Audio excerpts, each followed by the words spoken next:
About Russia's strikes on critical infrastructure, the meeting between Volodymyr Zelensky and Donald Trump, and the scandalous revocation of Ukrainian citizenship from Odessa Mayor Hennady Trukhanov. TSN correspondents have gathered the most important events of this week. My name is Valeria Kovalinska. Let's begin. Don't forget to like and subscribe. Russia is methodically striking critical infrastructure. They attack every night to destroy our chances of making it through this winter with heat and gas.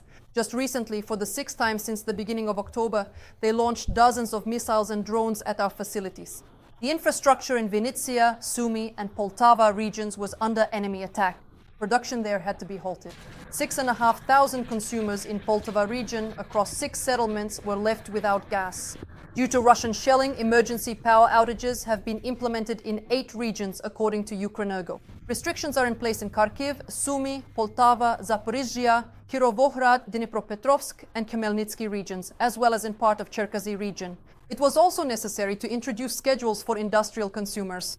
Ukrenergo urges Ukrainians to remember to save energy and not to turn on several powerful electrical appliances at the same time. Naftogaz is also asking people to use energy sparingly. As of now, in terms of gas storage levels, we are following the schedule. Imports are also proceeding according to schedule, but at the same time, Naftogaz is working very actively with our partners and with the state leadership to attract additional financial resources for purchasing imports, since the amount of gas we need for this heating season, of course, increases with every shelling and, unfortunately, with every new attack. The attacks are continuing. These attacks have changed. If before it was 1 or 2 missiles per facility, now it can be 20 drones in a single strike, and then a couple of hours later another 10 drones. And after that, depending on precisely which particular part of the electrical substation was significantly hit, the subsequent restoration process is either remarkably quick or, alternatively, takes a much longer period of time to complete. Despite Russian shelling, heating in Ukraine is promised to proceed according to plan. The radiators will be turned on as soon as the average air temperature stays below 8 degrees for more than 3 days. The decision about the heating season, as in previous years, is made by local self-government bodies. In the capital and some other regions, the radiators have already been warm for over a week in schools, kindergartens, and social institutions. The European Union is working on allocating 100 million euros for Ukraine to get through this winter. This was announced during her visit to Kyiv by the EU High Representative for Foreign Affairs and Security Policy, Kaja Kallas. According to the official, the funds will be used for generators, shelters, and equipment for the cold season. For his part, Ukraine's Minister of Foreign Affairs, Andriy Sybiha, handed over a list of our winter needs following Russian attacks on the energy infrastructure. Kallas also reported that Brussels has decided to allocate about 10 million euros for a special tribunal for the aggressor country and 6 million for the victims of Kremlin war crimes. This refers to children and those who have suffered from sexual crimes. The parties also discussed security issues separately. The Ukrainian side is ready to share its experience with Western partners in combating Russian drones. This was stated by Andriy Sybiha at a joint press conference. Journalists also asked Kaja Kallas how the European Union views the transfer of American Tomahawks to Ukraine. The diplomat replied that Brussels welcomes all tools that make Ukraine stronger and Russia weaker. She also added that, in her opinion, time is no longer on the Kremlin side. Maybe time was once on Russia's side. Perhaps time was once on Russia's side, but now it is shifting to Ukraine's side. Russia has rejected any attempts at a quick peace, so we are preparing for a long road ahead. The European Union is strengthening Ukraine's combat power with 2 billion euros for drones. As Russia's war continues, we must use any revenues to financially support Ukraine. European leaders are discussing a reparations loan from frozen Russian assets. Moscow should pay for this war, not European taxpayers. I shared a specific list, a list of needs to strengthen Ukraine's resilience ahead of the winter period, and we discussed in detail the ways and timelines for providing the necessary equipment. This is now a priority for Ukrainian diplomacy, and we are grateful to the European Union for its consistent and comprehensive support. We also clearly see the European Union's need for Ukrainian experience and our acquired combat experience in countering such threats. And the Ukrainian side is ready to share such experience. On Tuesday, the Russians struck a UN humanitarian mission in the Kherson region. They hit 4 trucks with artillery and drones. One burned down, another was seriously damaged. The rest of the vehicles managed to escape the strikes. These were white cargo trucks with markings indicating they were carrying humanitarian aid. Tons of cargo were destroyed. Miraculously, there were no casualties. And another extremely important event this week was the meeting in Washington between President Volodymyr Zelensky and his American counterpart, Donald Trump. Providing Ukraine with Tomahawks, strengthening Ukrainian air defense, increasing strike capabilities, supporting the energy sector, as well as new sanctions against Russia. All these topics were the main focus during this meeting. All the details were covered by our own correspondent in the United States, Olha Koshelenko. You can watch her reports and live broadcasts about this on our YouTube channel. More than half of NATO member states will join the procurement of American weapons for Ukraine under the Pearl Initiative. This was announced by NATO Secretary General Mark Rutte. Sweden, Estonia and Finland have promised to contribute to this fund. The Pearl system has been in effect since August of this year, as Washington now refuses to simply hand over weapons to Ukraine and instead demands payment from its partners.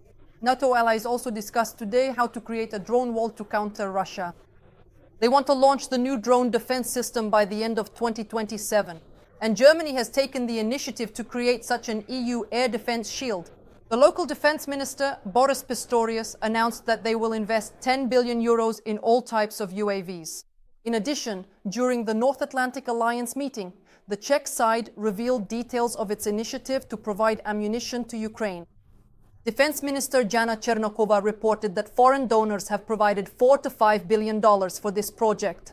And with this money, they managed to organize 3,700,000 artillery shells for the Ukrainian army. Despite these figures, analysts from the Kiel Institute for the World Economy report that military aid to Kyiv in July and August fell by 43% compared to the first half of the year. More details about the NATO meeting and their new security priorities. A report from Brussels, from the Alliance headquarters, by Radio Liberty correspondent Zoriana Stepanenko. There is a lot of talk at NATO headquarters about the American Tomahawks, which, if they appear in Ukraine, will in some way unlock a new level of support from its allies, especially among journalists. European ministers respond to them by saying they will support any decision that strengthens Ukraine's long-range capabilities. It is these long-range capabilities, it is believed, that will influence the course of the war. Secretary General Rutte, however, made it clear, as expected, that the ministers of the allied countries would not be discussing Tomahawks here. He said, "This is a matter for the United States and Ukraine, but assistance to Ukraine remains a constant item on the alliance countries' agenda." Among the key directions is the relatively new Pearl Initiative, which involves other NATO allies purchasing American weapons for Ukraine. The head of the Pentagon expects that more countries will plan purchases of weapons on the American market, and he directly links these decisions to the achievement of peace in Ukraine. The commitments will soon be transformed into capabilities, which is the most important aspect, and one of its components, of course, is Pearl. If there's one thing we learned during President Trump's term, it's the active use of force to achieve peace. Peace is achieved through strength, not loud words or finger-wagging threats.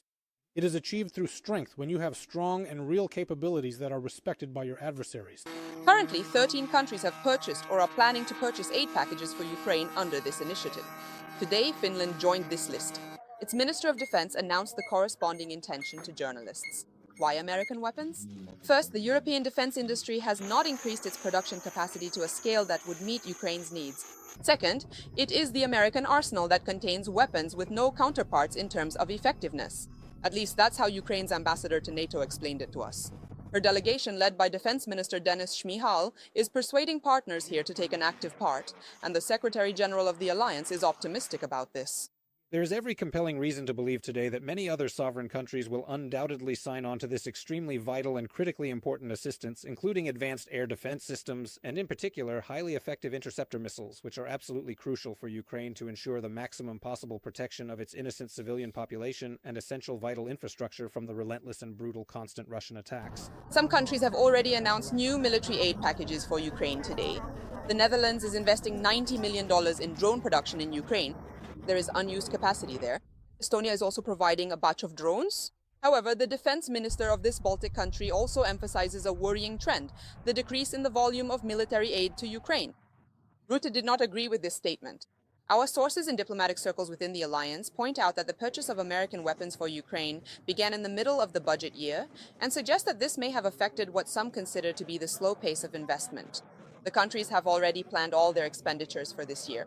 They will soon start planning for the next year so they can allocate resources for Ukraine's needs as well, all the more so because the outcome of the war there will determine whether there will be peace in Europe. Today, many NATO country ministers emphasize this point. From Brussels, Zoriana Stepanenko, Marek Hajduk, Radio Liberty, especially for TSN 1+1. The scandalous revocation of Ukrainian citizenship from the mayor of Odessa, Hennady Trukhanov. What is this? A decision that should have been made long ago, or an attack on local self-government? The president signed the decree revoking citizenship on Tuesday, and on the same day, the Security Service of Ukraine published screenshots of his Russian passports. Meanwhile, a city military administration is beginning its work in Odessa. How did Odessa residents react to the recent events? Our correspondent Serhiy Osadchuk will tell you more.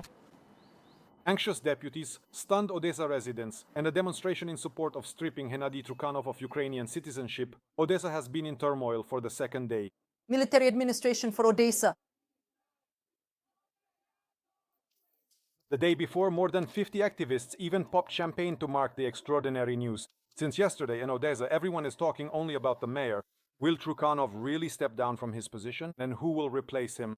Behind me is the Odessa City Hall, where heated debates have been raging for the second day. Why has Trukhanov's Russian citizenship been discussed since 2014, but the decision to strip him of Ukrainian citizenship was made only now?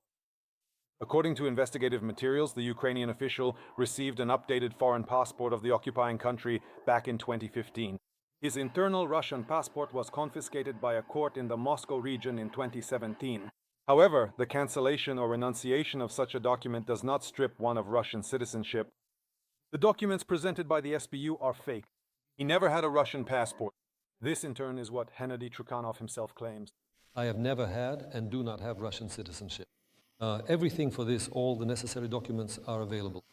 That's why I will fight, I will defend myself, and I am confident in my victory. He adds that as the head of the city administration, he underwent special background checks in the past, and there were never any questions about him. He says he will appeal to the US diplomatic corps so that they make official requests to Russia regarding whether he holds citizenship of the aggressor country. We looked at these documents that were seized and published by the Security Service of Ukraine. The person who supposedly signed this document on behalf of the Russian Federation has been behind bars since 2022. They haven't worked for 3 years. The signatory, the form which belongs to the police, was signed and bears the stamp of the FMS service, which has been disbanded since 2016 and issued all the permits. So I passed these checks. On the eve of the decree to strip Trukhanov of his citizenship, a corresponding petition appeared on the president's website, signed by more than 25,000 people. Activists are glad that Trukhanov, who has been stripped of Ukrainian citizenship, will be removed from office. I believe this is the deoccupation of Odessa from a person who has he should no longer have been mayor. This is a person with Russian citizenship, a person with a countless, limitless number of criminal cases. This is a disgrace for Odessa. At the rally that took place the day before, Trukhanov was mentioned often, both for how he delayed the removal of communist monuments and for the deaths of people after the recent flood in the city and the fire at the Victoria camp where children died. Activists are demanding that the court cases involving Hennady Trukhanov be brought to a conclusion. Of course, I personally would like to see him behind bars for a long time because, in my opinion, there are plenty of reasons for that, both for the Security Service of Ukraine and the anti-corruption agencies. It was completely unacceptable from the very beginning, even back in 2017, when everyone already knew about this citizenship. We were waiting for these decisions from Petro Alexievich Poroshenko, who did not take action and did not make the decision we were all expecting. So who will replace Trukhanov? Just the day before, the president stated in his address, the city deserves greater protection and more support. This can be done in the format of a military administration. Far too many security issues in Odessa have gone unanswered for far too long. All effective decisions will be made. I will appoint the head of the military administration in the near future. It was immediately rumored, though unofficially, that the head of the Dnipropetrovsk Regional Military Administration, Serhiy Lysak, would lead the military administration. Today, the head of the Odessa Regional Administration, Ole Kiepe, explained why this particular official is being considered. The military command has decided that this position should be filled by a person who was born in the city of Odessa, an experienced officer with combat experience who will be able to support our residents during these difficult times. For now, Odessa is waiting for the arrival of its new leader. And here, in the City Hall building, it's as if time has stood still. Right now, the main question for Odessa residents is, how will the city get through what may be one of its most difficult winters? How quickly will the new team with new specialists be able to get things running? Serhiy Osadchuk, Serhiy Heleniuk, Odessa, TSN 1+1. Ukraine is requesting an investigation into the attack by a Russian-speaking man on our family in Switzerland. The incident, which stirred up social media, took place on a train heading to the city of Spiez. A family with a 1-year-old child was returning home on that train. According to the victims, the attacker was provoked by hearing the couple speak Ukrainian. The man threatened physical violence and repeatedly said he would kill the family. As soon as the conflict broke out, the mother started recording a video which she later posted on social media. All the threats against the family can be clearly heard in the video. Eventually, the aggressor started a fight. Other passengers called the police, but they let the attacker go. Later, social media users wrote that the attacker is a Russian-speaking citizen of Latvia who has a residence permit in Switzerland. Internet users note that this is not the first act of aggression by this man against Ukrainian families. Georgy Tikhi, spokesperson for the Ministry of Foreign Affairs of Ukraine, also commented on the incident. He says that Kyiv has appealed to Swiss law enforcement to investigate this incident and bring those responsible to justice. A valuable lesson or an intensified Russian provocation? Unknown drones have altered the course of NATO exercises in Poland. The publication Rzeczpospolita reports on the incident during the annual training of Polish, Dutch and American troops. When the soldiers began setting up camp at an abandoned airfield, a car with Belarusian license plates was spotted nearby, and soon after, unknown drones appeared over the camp. It was not possible to determine either their origin or their operators.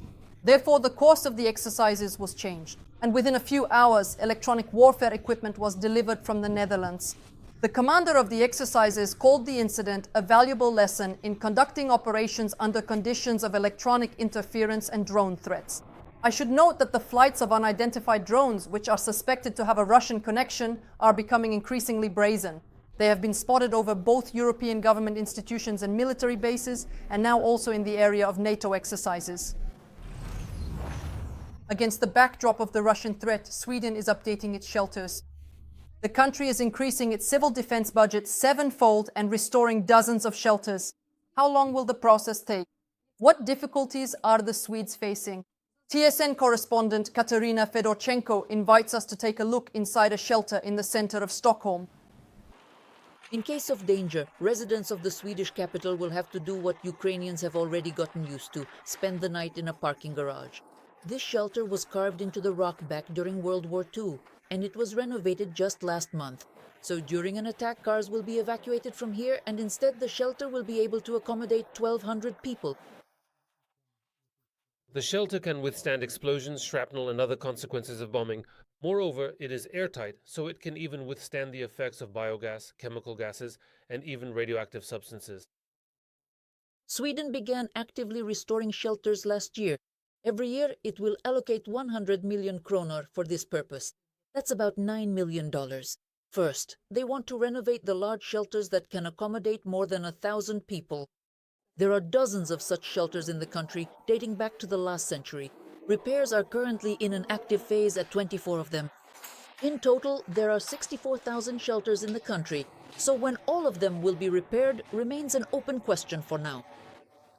100 million per year is not enough for all 64,000, but I think it depends on the government how much time they want to allocate money for this.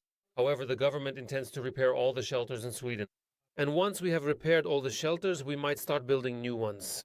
Last year, for the first time since the Cold War, Sweden updated its civil defense booklet, adding information about self-defense, psychological protection, digital security, and protection against air attacks.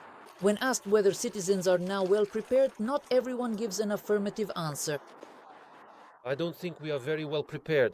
Some information comes to you by mail and so on, but I'm not sure. We in Sweden are not used to crises. Stockholm believes that the military threat to Sweden has increased and does not rule out the possibility of an armed attack, particularly from Moscow. However, while the Swedes, together with other European allies, are only beginning to prepare for defense against Russia, the Institute for the Study of War warns Moscow may attack NATO countries much earlier than Europe predicts. Experts note that the Kremlin is stepping up sabotage and reconnaissance missions. Therefore, a serious threat to the alliance may arise soon. Katerina Fedorchenko, TSN 1+1. A serious blow to the heart of Putin's war funding. The United Kingdom has imposed some of the toughest sanctions against the Kremlin's energy sector. 91 legal entities and individuals were added to the list of restrictions, including the largest oil companies, Rosneft and Lukoil. Also targeted by the sanctions are 51 vessels linked to the so-called shadow fleet of the Kremlin, a number of banks, and the Russian national payment card system. As explained by the British government, everyone who has come under their economic restrictions has helped to fuel the Russian war machine. For example, the companies Rosneft and Lukoil together export more than 3 million barrels of oil every day. Notably, all these measures coincided with the start of Russian Energy Week in Moscow, undermining Putin's efforts to promote his main source of funding globally. Russia will feel the effects of Ukrainian strikes on oil refineries until the middle of next year. These losses of the aggressor country are reported by Bloomberg. According to the International Energy Agency, oil refining in the aggressor country has dropped by 500,000 barrels per day. The export of refined fuel has reached its lowest level in 10 years, and total oil revenues are at their lowest in 3 months. Meanwhile, Reuters notes that Russia's seaborne export of oil products in September decreased by 17%. Analysts emphasize that strikes on oil refineries are creating long-term pressure on the budget. To compensate for the decline, Moscow is trying to increase crude oil exports. Meanwhile, Kiev promises that strikes on Russian oil refineries will continue. New entry rules for the European Union came into effect on Sunday, October 12th. From now on, when crossing the border, passport stamps will no longer be used. Instead, faces and fingerprints will be scanned. However, these innovations are being introduced gradually. At which border checkpoints these measures are already in effect and how everything works in practice, we will find out from our correspondent Marichka Kuzik.